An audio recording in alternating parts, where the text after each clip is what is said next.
Hi everyone, welcome back to the channel. This next video is my full weight routine for running. So I start off with band work, go back and forward, side to side, just warming up the adductors, the glutes, the abductors. I feel like these kind of get overlooked a little bit, so especially when you're running, you need to warm up the glutes and get the legs firing, ready to do some heavier lifting. So this is my weight routine. I like to go in and do hammies first. When I run the 800 meters, I always feel like my hamstrings is the place that actually is hurting. So what I would say to you guys is identify the muscle group that needs the most work and work on that muscle group first. So the first exercise I do is straight-legged deadlifts. Some people call them Romanian deadlifts, but you can do this with a barbell, you can do it with dumbbells. I just use kettlebells because they're easier to hold. So I don't lift very heavy, I just use 12 kilograms in each arm, just get a good stretch.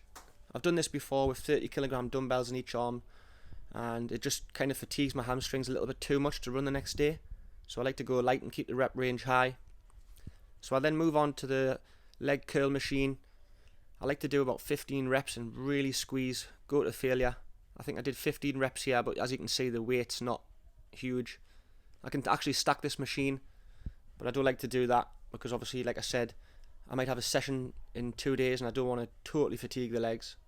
So then I move on to Cossack squats. These are really good for stretching your hips and doing your adductors. So alternate sides. I sometimes do 5 reps on each side and I go till failure, 2 sets. You don't need a lot of weight, you just want to maintain your form and make sure the technique's correct. So moving swiftly on to bridges. So I use a step up box like this and lift my legs up and down and maintain a straight core. Obviously glutes are really important in running. They stop your hips from dropping mid-stride, which in turn can cause injury problems and you actually lose quite a lot of power. So then moving on to quadriceps. So this is quite a big muscle group. You hit these in different ways. The first exercise I use is the leg extension machine. So everyone's got this in their gym. Just put the weight to about halfway up the stack and about 15 reps. Just try and focus on letting the weight down slowly, eccentrically, maybe 2 seconds, and then exploding up. Try and squeeze at the very top. That's where you get the most out of these, and this is the only machine that actually isolates the quads, where if you do squats it actually brings other muscle groups into play. So I don't use a lot of weight here. I put 12 kilogram kettlebells again in each arm, and you want to raise your front foot off the floor slightly and keep that back foot bent as well. It just targets the front of the quads a little bit more. So you want to do 8 reps on each side, just maybe 2 sets. This whole weight routine, by the way, I split up into 2 sessions. So I'll do one on a Monday and one on a Thursday. I don't do the whole thing in a row because it would take quite a lot of time. So these ones are quite good. These are reverse lunges with the barbell on your biceps. Try not to do too much weight to start off with because it does hurt your arms. But these are really good for your glutes and building that strength in the hammies. I have to admit, I've just started doing these, so my technique is a little bit sketchy. I feel like the more of these exercises you do, your technique gets better and your balance becomes better. So if you've seen my plyometrics video I released last week, I do a lot of these box step-ups. So I put a bit of weight on the barbell and you want to explode up and lift that opposite leg as high as you can. And then I go on to doing box jumps. So these plyometric soft boxes are really good. So you sit down on the box till your legs are parallel and then you explode up and jump. And when the weight becomes too much, just go into doing normal squats. But when you sit down, make sure you lift your feet off the floor and then jump up. So as you can see, it starts getting a bit heavier, so I just go into doing normal squats. And what you can do as well with this exercise is move one foot slightly forward in front of the other, and it makes it into almost like a split squat, so it makes it a bit harder. You don't have to copy this weight routine like for like, you can always customize it to suit yourself. Play around with the weights and just different movements. So then moving on to everyone's favourite, squats. So I normally start off with just 20 kilogram each side. I then add 10 kilogram each side until I hit failure. So I do half squats, as you've noticed, well, parallel nearly, because there's been lots of studies out there that have proved that half squats actually help you generate more power and increase your stride. So I start getting up to 100 kilogram here and it's becoming quite hard. I have lost a little bit of strength because I've been doing that many miles, but this is my off season now and I'm slowly building up the mileage again and I want to get some strength work in. So as you can see, my feet are shoulder width apart. I'm going halfway down and trying to squeeze out 5 reps. So I put the belt on for this one because my back was getting slightly sore. So I've got 120 kilogram on the bar here. The bar itself weighs 20, and that's 50 each side. So I did struggle to get all the way down on this one, I'm not going to lie. That's not even halfway. I just wanted to hold the weight on my back and kind of get used to it. If I keep doing these and get used to the weight, hopefully in about a month's time I can maybe get 6 proper half reps with this weight. So then once I finish that heavy set, I drop the weight back down to 60 kilogram, and this actually feels really light after having 120 on your back. So I do as many reps as I can. Halfway, I've actually got my heels raised off the floor using this mat. So once I've finished, I kick that mat out of the way, and then I go straight into doing front squats. So just the same as last time, you put the bar across your chest, hands about shoulder width apart, or just wider, and then you want to be going down. I go slightly past parallel on these, just because it feels quite light, and do this till failure.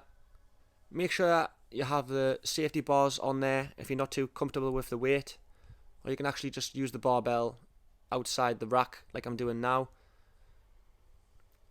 So this is just how the legs are looking. Not bad for a skinny runner. I do have a background in bodybuilding, so I have had a bit of a head start. But yeah, not looking too bad for this time of the year. And then moving swiftly on to the finisher, I call it. So I like to do pull-ups as many as I can. I tend to just do 1 or 2 sets and just go till failure. So these rings are perfect. It's a lot comfortable on your hands. So I'll just turn around and show you the technique from the front. I've started doing these after every session, and I'm now up to doing 15 in a row, which is not bad considering when I first started doing these I could only do about 5. So when it starts getting hard, I like to just go up and really slowly down. Just concentrate on the downward eccentric part of the movement. So I've started adding in these cleans, or power cleans as you call them. I've just started incorporating these, so my technique's not the best. If anyone's got any comments on or any good videos I can watch, please feel free to leave a link in the description.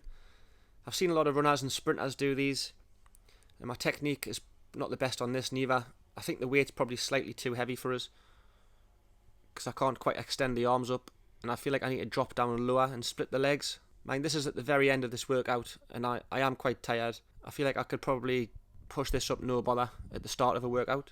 So this is the last rep of the workout. I just tried to push it up as hard as I could, just to finish off shoulders.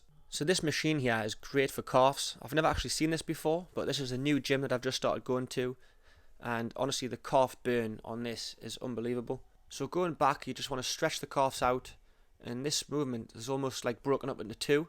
So you've got the one from being stretched back up to parallel, and then there's another one where you squeeze the calf up at the top of the movement.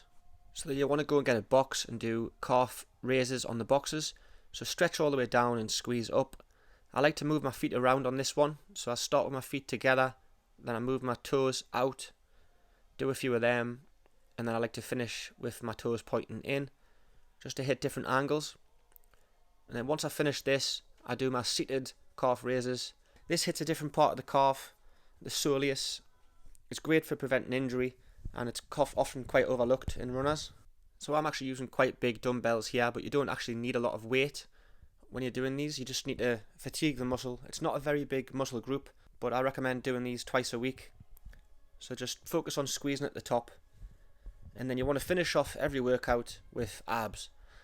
So if you're not doing leg raises, you really need to consider doing them. This is like the gold standard for having abs. It works the bottom of your abs, and a lot of people don't have the bottom part of the 6-pack or the 8-pack. So I like to incorporate these twists that add in a little bit of the lower obliques, and when you start getting fatigued, just jump up, lift your legs up, and let them down as slow as you can, and bend your legs to make it easier. So as you can see, I'm struggling to even hold my legs up here now. And then I move on to the ab roller. This is really good for your core. You can do planks if you haven't got an ab roller. They both work your core. And then I like to actually go side to side eventually. So I'll turn the wheel to the left and then to the right alternately. And that's a great finisher. So as you can see, go to the right and then I go to the left. So this has been my full weight routine for running. Hope you liked it. So yeah, thanks for watching. If you enjoyed this video, give us a like, comment and subscribe, and I'll catch you in the next one.